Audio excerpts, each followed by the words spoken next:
In the classroom, as far as the teachings are concerned, we need to teach them something which they cannot find in Google and ChatGPT, right? So it has become a very challenging task for the faculties as well. You need to be thorough with your basics. Okay, unless and until you do not know your basics, you will not be able to improvise on that. And unless and until you improvise, you will become irrelevant to whichever industry you are in.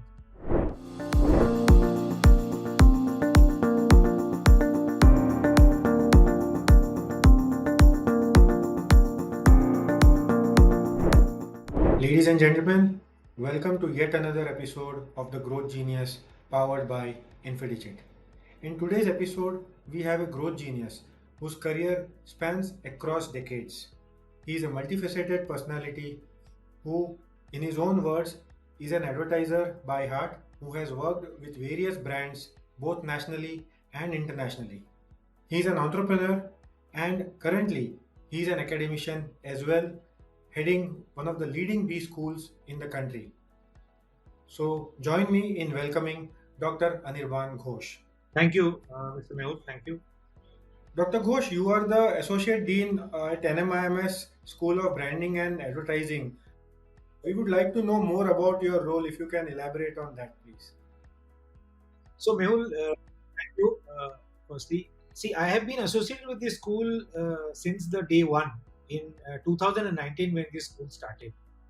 Okay, so I have been a part of the curriculum team, the academic council team, the board of studies team, and I was also teaching a few of the subjects in this school and working there as a professor.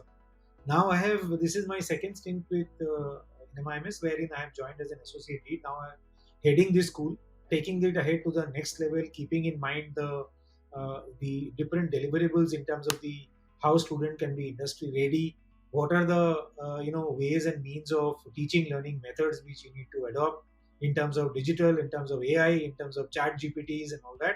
So my task is different in terms of what I used to handle earlier. So currently, our course curriculum, our structure, everything we have defined in terms of how we can make it as an industry ready students. So very interesting in terms of the role encompasses not just getting the students but also making them industry ready, which is the need of the hour today as far as education is concerned. It's very important because nowadays all the institutions, even for example, our school specializes in branding and advertising. If you talk about a client or if you talk about an agency, there are not much of time for you to learn. Once you get into a job, the client or the agencies expect you to learn at the shortest possible period of time and get on with it. So basics, I don't think you are anyone is going to teach you. You are expected to know the basics, and of course the strategy part and the other business acumen part, obviously you will learn as and when you work and grow. So our main job here is to make the students industry ready with the basics very clear so that they can start off from the day one wherever they'll work. Right, right. And how do you manage the aspirations of these youngsters, when they get admitted to the school, looking at their perspective about education today? So, Mehul, our course curriculum, as I said earlier, that it's very different. Our course curriculums are not, bookish course curriculum which other schools. Firstly, BBA in branding and advertising, I don't think any other school offers other than our school in India. So our course curriculum is also very different. The way we have curated it is more on application based, very radical course curriculums we have.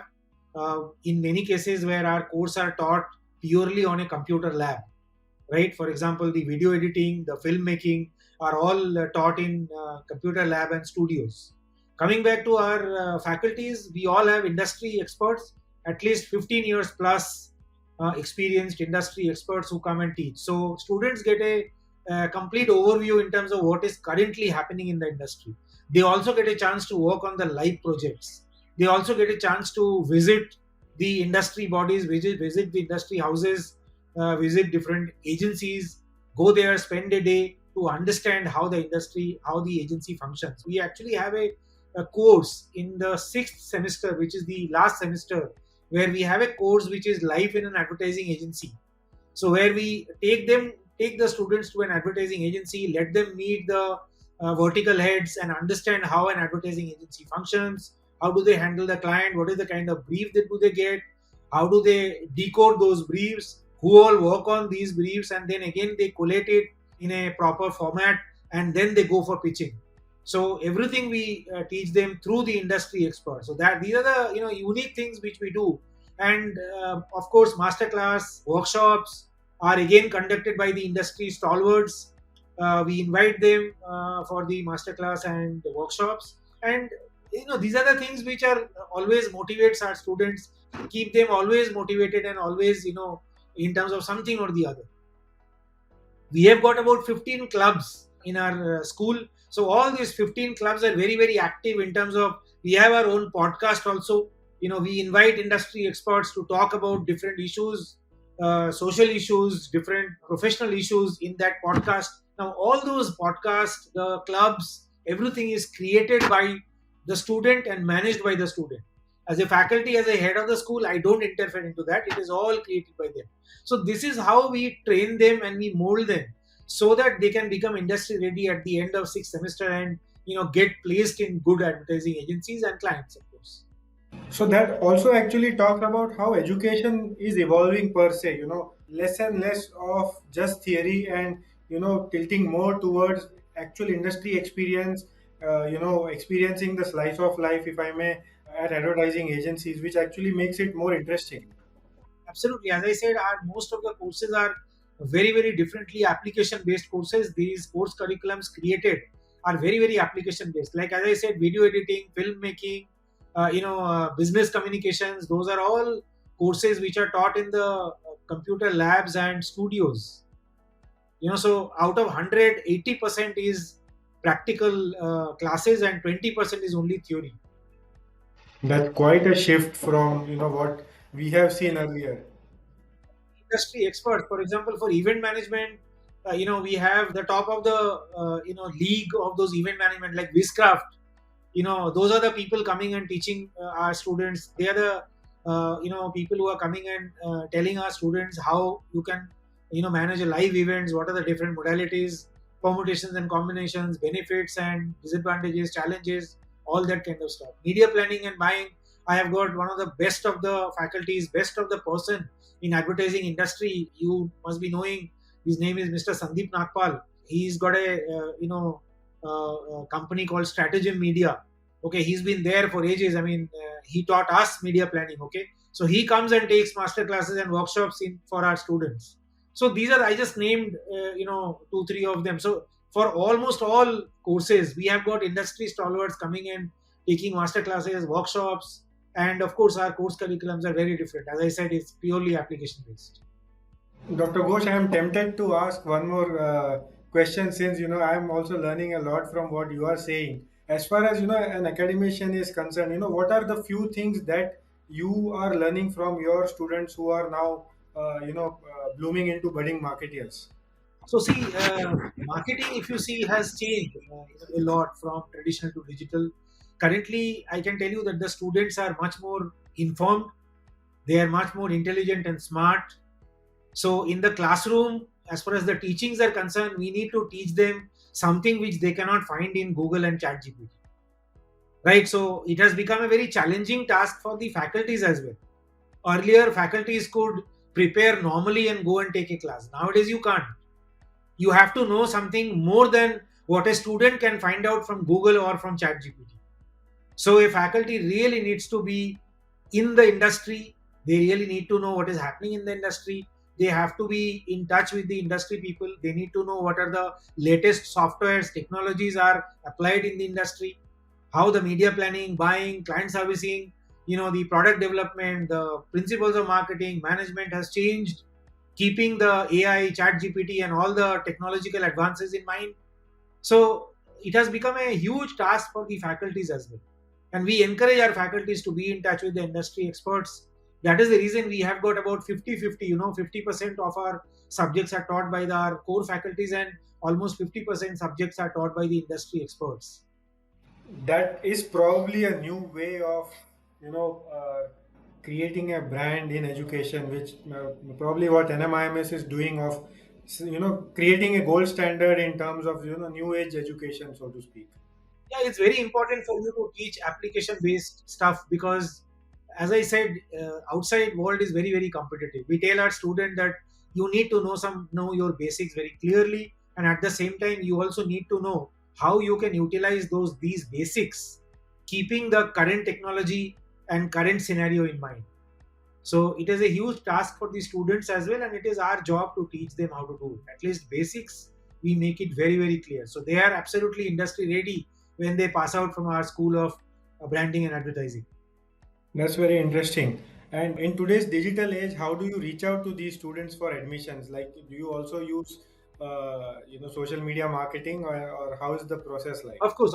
So in today's digital media, it has become pretty easy for us to reach out to the students, prospective students, their parents, and give them the all the information they need without they coming personally to our campus or without they even calling us up and speaking to us for a long time. So we generally we have a robust marketing team who reaches out to the prospective students and parents and give them all the information through the social media channels. We cater to all the social media channels, YouTubes, and many other ways of social media we follow, and then we take the help of that, and then we inform and educate the prospective students and parents for the admission purposes. Yes, and obviously after that there are counseling sessions are there. We go to outreach programs as well. Personally, we go out to different schools, different institutions for our admission purposes. But yes, digital media is definitely one of our main key channels through which we inform our prospective students and parents for the admission informations. That's very smart way of reaching them, and then also speaking to the parents at the same time, and then bringing them to offline platforms. Because nowadays students and parents both, I feel, decide sit down together and decide which college they want to take an admission and pursue their career. So it is very important for us to reach out not only to the students or not only to the parents, to both basically. So social media definitely plays a very important role for us to reach out to both of them, the parents as well as the students. Wonderful. And just extending my question, what do you think about the role of influencers in today's world of social media? See, influencers for us in education sector, what we do is we definitely take help of our alumni. We definitely take the help of our faculty members, the well-known industry faculties who come to our institute and teach. As I said a couple of minutes back, that we believe in application-based, curriculum, and hence we have all the industry experts coming in. So we take help of the industry experts to talk about our institute, to talk about our school, to talk about our pedagogy, our teaching learning methods, and of course the alumni also. They do come and speak about our school. They do come and talk about on their social media pages. We tag them and they speak about our school where they have already studied for 3 years. So yes, that's for us. That is the influencer basically which we use for our admission purposes. That's interesting. So we can safely say that influencers and micro influencers are here to stay, and it depends how you define them and utilize them for your marketing strategies. They definitely increase your brand awareness. Uh, so that is one. Second, authenticity and trust. Okay, for the prospective students and parents, that is very important for the authenticity and the trust. Then you need to. So it's a word of mouth is the best way to reach out to the prospective parents and the students is because education is a very serious thing. So the more our alumni talk or our faculty talks is the better, right? So that's what we use. It's a foolproof user generated content. That's what we believe in. So now, since you mentioned user-generated content, in fact, my next question is about that. And I know we have spoken about this offline also. What do you feel about the role of AI, and how do you tackle it?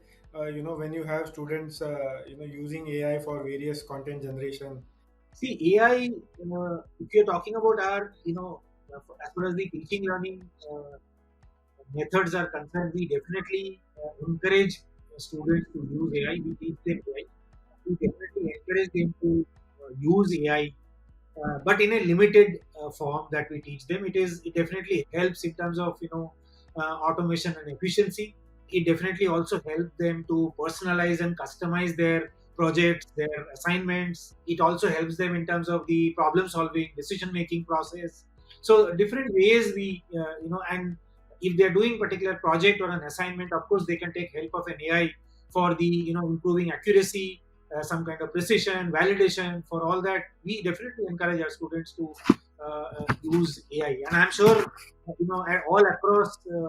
We are already using AI, and that's what we want our students to do. As I mentioned a couple of minutes back, that we want our students to become industry ready, right? So they need to know how to use AI, so that when they pass out from our school and get into the job, so they'll be easily able to use the relevant AIs to optimize their work, right? So that's what we do. So that's probably a good approach of actually embracing the change rather than fighting it and utilizing it for developing the students. That's great.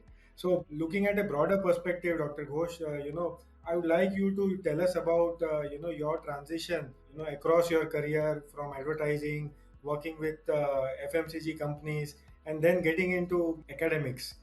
So how has it been? So, Mehul, it's a long 30 years of my journey. I started advertising in 1992 after I completed my MBA. So I started off with ABP Group. So I've been with it for about 10 years working with ABP India Today. And then from there I moved on to the media research company. And from ORG Mark, then I moved to radio. I worked with Big FM, and then I went on the other side of the table, which is the advertising agencies. So I worked with Percept, and where I met you, and then I worked for a number of years with Madison, very closely with Mr. Balsara and the team, everybody. So I was all throughout. I was in Mumbai, and then after Madison, then the digital stint happened. For a couple of years, I worked with Media to Win. That's a digital marketing company, and then in 2012, I started my own company called Brand First, which is an activation and digital marketing company, particularly contest, loyalty programs, and digital marketing. So I started off with one client, and now we are doing pretty well, becoming an entrepreneur from 2012. Now, all this, what I told you, is about my professional career, but simultaneously, my academia started in 2006 when I started doing visiting faculty, working visiting faculty as teaching media planning, buying, media management, consumer behavior. So, way back in 2006, I started my academia career. That's about 16, 17 years of academia also. So, it's a vast, diverse industry, working from the other side of from the media side of the table, and then coming back to the agency side. And then when I started as an entrepreneur, I handled brands also. And now brands across all brands, you can say, like the Mondelez, almost all brands, Britannia, almost all brands, Nestle, almost all brands. Uh, there are a couple of other brands also which I handle, like Basmati rice, Hershey's, General Mills. These are the brands I've handled when I was started as an entrepreneur, handling their contest loyalty programs. If you remember, in 2019, Britannia World Cup job, one of the biggest contest program that was handled by my company entirely. So it has been very enriching and very learning experience for me. Since 1992, for all 30 years right now. So I'm here today, completely into academia right now. In between, I had to do my PhD also because of the academia. There's a prerequisite, so I completed that also, and then currently I'm fully into academia. Wonderful. That's quite a journey. Over the years, throughout this journey, how do you feel the role of marketing changing over the years? I mean, what is your take on, I would say, the changes in the role of a marketer? Let me tell you about, as far as marketing is concerned, there is a huge shift from traditional to digital. So we have seen over the last 10 years how traditional marketing has now shifted to almost digital in terms of marketing strategies, in terms of the budgeting for the clients also, right? So that is one big change which I see. I have also seen changes. The marketing have also changed in terms of the the data-driven decision making, because now we have all the data available with us. So obviously there are a lot of data-driven decision making is happening in marketing because it is digital. Another change what I can see is the personalization is happening because again of digital, and then customer centricity that is also happening because of the digital. Content marketing, it's a huge role now. All the brands are hugely depending on the content marketing, so content marketing is playing a huge role in terms of the marketing here. Some time back we discussed about the influencer marketing. Yes, they are one of the main pillar of marketing right now as far as the influencer marketings are concerned. And yes, experiential marketing was earlier also there, but now I think it has become more ROI driven, it has become more robust, and it has become more objective driven, experiential marketing. So these are the 4 5 major differences I see which has happened in the changes in marketing from about 10 years back to now. So almost from an analog marketer, one has to become a digital marketer and Absolutely. look at both Absolutely. sides. So traditional to digital, data driven, you're talking about customer centricity, you're talking about content marketing, influencer marketing, we are talking about experiential marketing also in a very different level altogether. Any particular instance throughout your career which comes on top of your mind, which probably will be an aha moment for you, or some growth story which actually comes on top of your mind right now, which you can share with us? Yeah. So what I wanted to tell you is that yeah, there are quite a few moments I had in my long career about where I feel very satisfied, and I found that my career has taken a jump in terms of mental satisfaction and even otherwise as well. So one of the moment is that when I started off as a entrepreneur in 2012, and getting clients, I never thought that I'll be getting MNCs coming on board and working with us. The first client which I got on board was not an MNC, of course, but it was a large client called Britannia. So I'm talking about 2019 when I got on board Britannia for the Britannia World Cup campaign. That was definitely a aha moment for a very small team of us, wherein we had to go and pitch there for about 3 days continuously, and I knew that I was in competition with big brands. So there are very limited number of contest loyalty program companies are there in India, but whoever is there in India was pretty big at that point in time in 2019. They're pretty big in compared to us. But yes, that was one of the aha moment where we could actually, convey to the client that yes, this is what we deliver, this is what we'll be able to do, and exactly the robust objectives was followed and the deliverables was followed, and that was one of the aha moment for us, gaining Britannia into our thing. Second, I must mention in academia, right? In academia there are many moments. I mean, for a teacher the best moment is when a student acknowledges and when a student says that they like a particular faculty. That is one of the aha moment for a faculty, right? So this happened in NMIMS when I was teaching the third year students in 2020. When everybody came to my cabin one fine day, and they've given me a big card, pasting all the photographs in that card and videos and bouquets and photographs, session after sessions photographs, and they told me that how they liked my teaching. They told me the way I teach them in terms of application based questions, answers, the workshops, the master classes, how they like me. And these are the things which are definitely an aha moment. I still get messages from all my students across the world right now. Few of them are in Australia, few of them are in US. I still get their messages, uh, not only for the academic purposes but in other purposes also. Even if they are stuck in their personal life, they call up and ask what are the ways of getting out of that particular thing. So it's definitely an aha moment for me in terms of academia and in professional career. That is so touching. There are many, Mehul. I just gave you only two. Yeah, that is so touching. When you see all your students coming to you and Yeah, being so actually every grateful. teacher wants that. Every teacher wants an Right. appreciation from students, genuine appreciation from students. And also when you pitch to Britannia, it is like a David versus Goliath kind of a situation. Absolutely. I mean, I never thought that even Britannia would call me, but I got a call from the head of the marketing to come and pitch, and that time we had an office in Mumbai only. So I got a call. I remember that in the evening at 6 o'clock, and the head of the marketing asked me to come next day morning at 11 o'clock. That's the time. So either you be there or you lose out on the business. So for me, business was not important. For me, mental the satisfaction was more important. I At that point in time, I wanted validation from a big client that yes, we are doing good, and whatever we are doing is we are on the right track. So I wanted that kind of a validation from a big client like Britannia.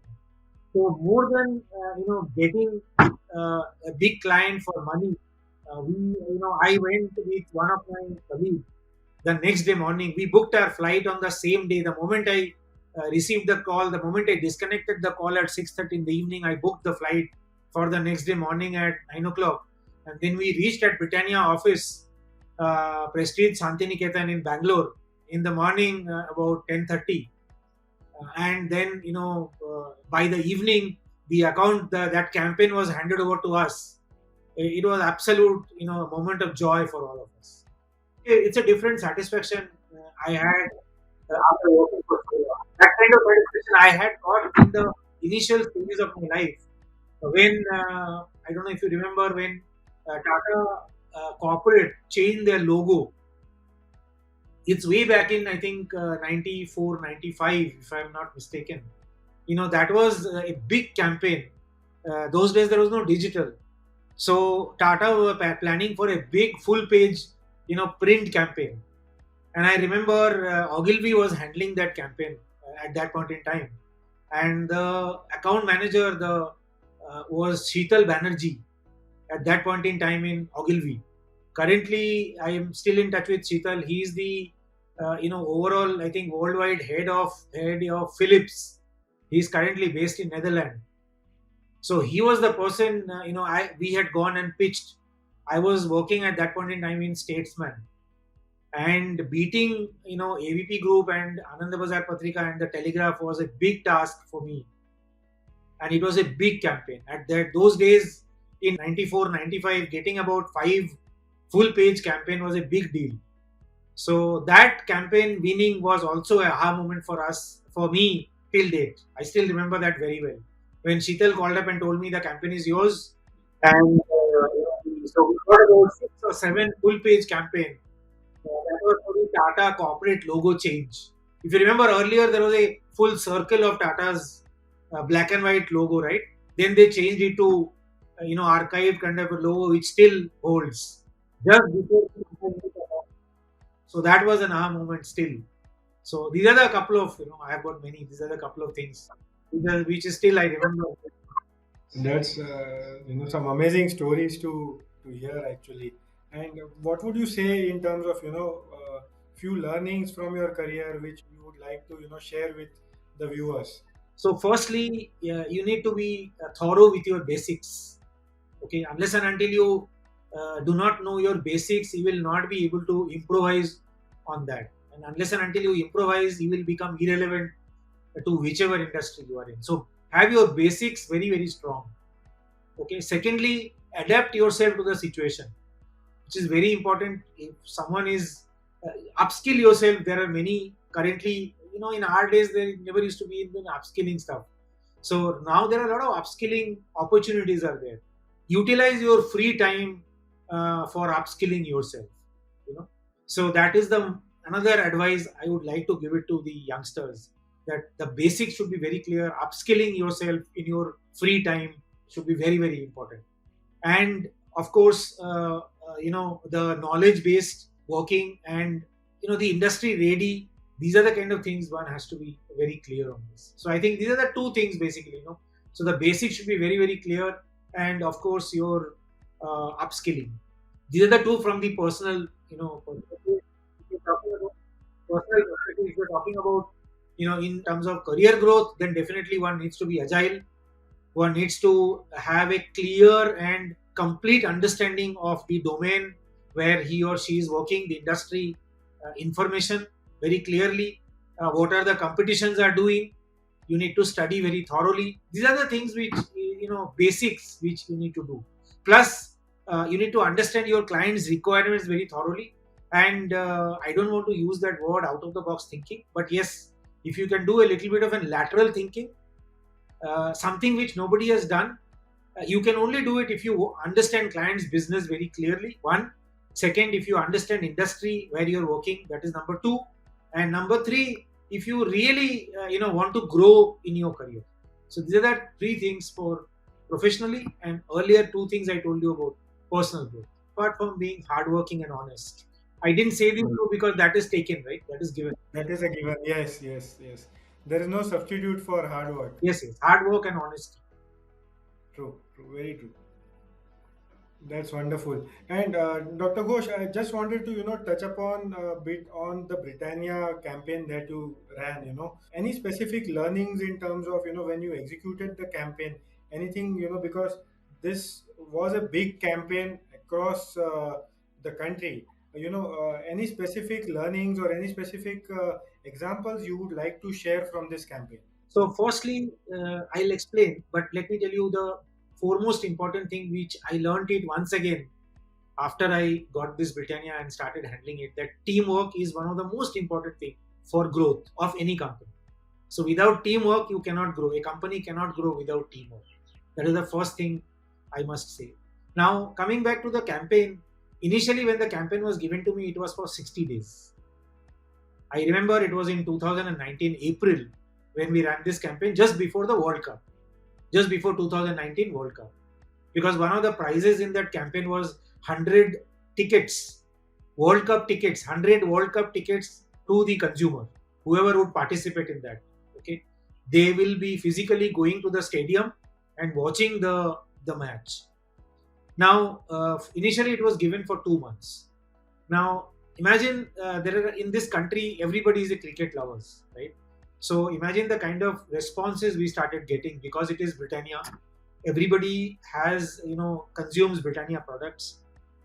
It was heavily marketed digitally as well as traditionally. So we started initially getting about 50,000 to 1 lakh odd participants in a day, and it ended up to about 3 lakh participation in a day. 3 lakh participation in a day, which also taught us how robust your tech system should be to run this kind of a campaign. And while at the end of the 2 months, the client was so happy and the response was so good that it was extended for one more month. So we went on to another month, which is 90 days of the campaign. So the learning was, again, as I said, you need to deliver what you have promised to the client. So always, under promise to a client and over deliver. That's I have always been believing in that you under, commit and then you deliver more than that. For that, at the time of pitching, one needs to know how to talk less than necessary. So generally, now when I'm in the other side of the table, when I see agencies coming and pitching me, I see they speak a lot of things which probably they don't need to speak. So speak less than necessary. That is the most important thing we have learned there, and we delivered more than we had promised to our clients, and absolutely seamlessly. Catering to 3 lakh consumers every day. We had a huge amount of number of call centers which was managed by two of my team members, and tech team was about 5 6 tech teams, 10 odd customer services, then 3 4. So total about 30 people managed the campaign. And let me also tell you, this is that 3 months, we did not sleep properly on those 3 months because our business is such that it's 24 by 7, like a television channel. It goes on 24 by 7. A consumer can participate in the contest at 2 o'clock in the night also, and he should be able to participate seamlessly. So we worked in shifts, our technical team worked in shifts. So there we clearly understood that how teamwork is so important and so necessary. So your knowledge base has to be very good, your teamwork has to be very good. You need to know how much you have promised to the client, you should be delivering it more than what you have promised, right? So these are the fundamental things which came to know again while we handling that campaign. That, in fact, also throws light on how you handle consumer experience.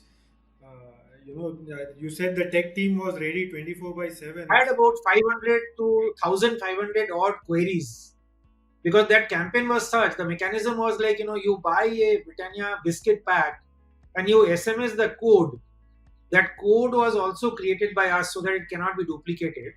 So you SMS that code, and by that code you will get a point.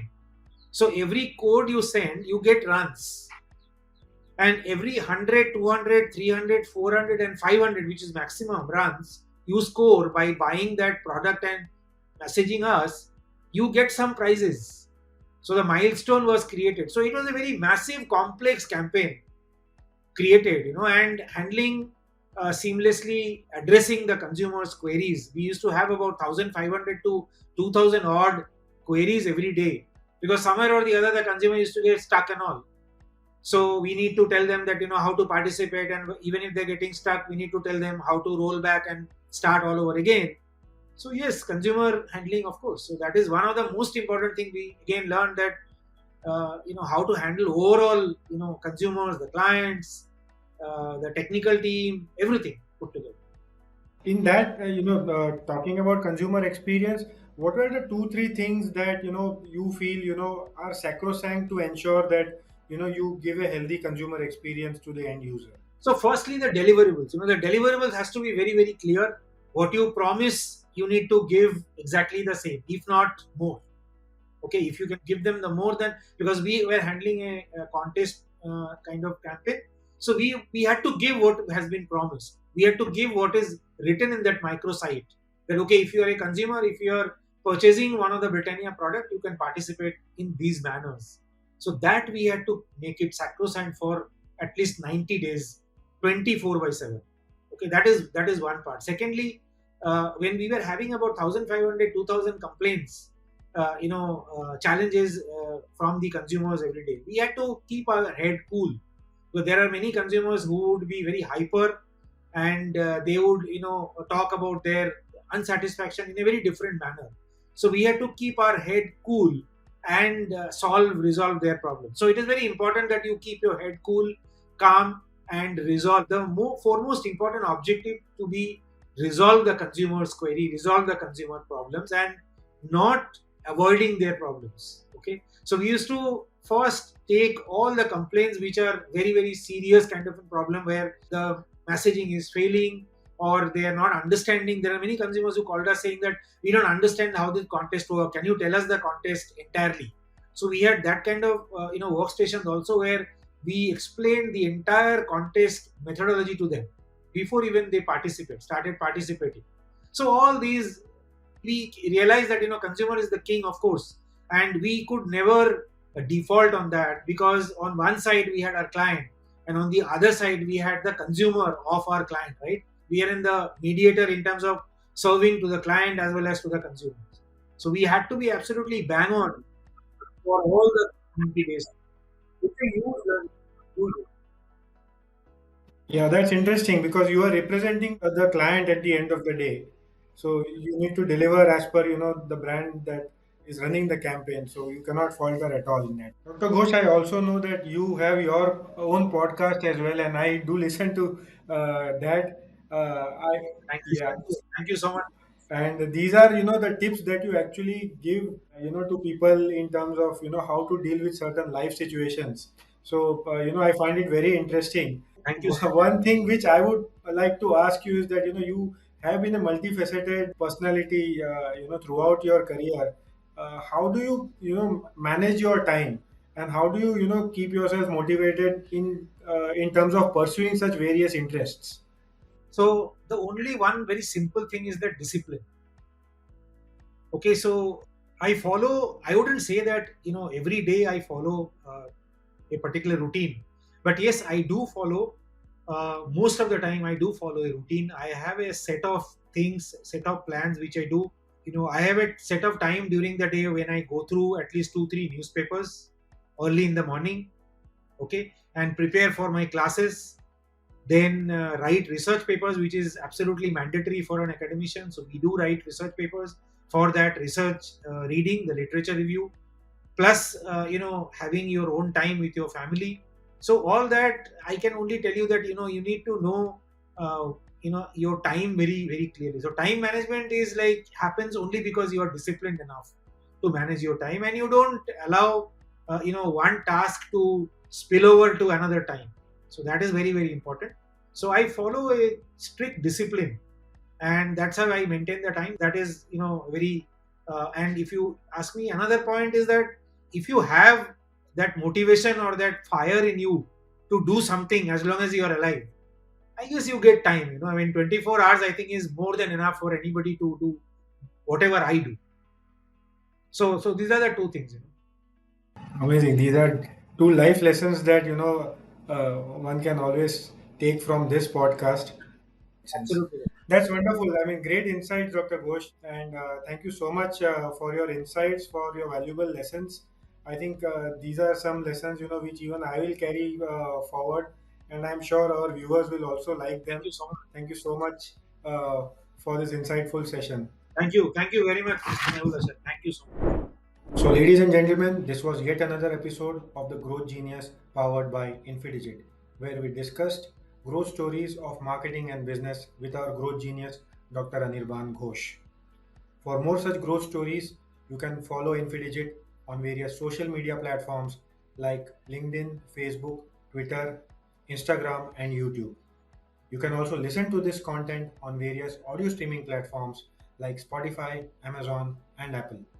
The links to all of these are mentioned in the description below. So, till the next episode of The Growth Genius, take care and thank you very much.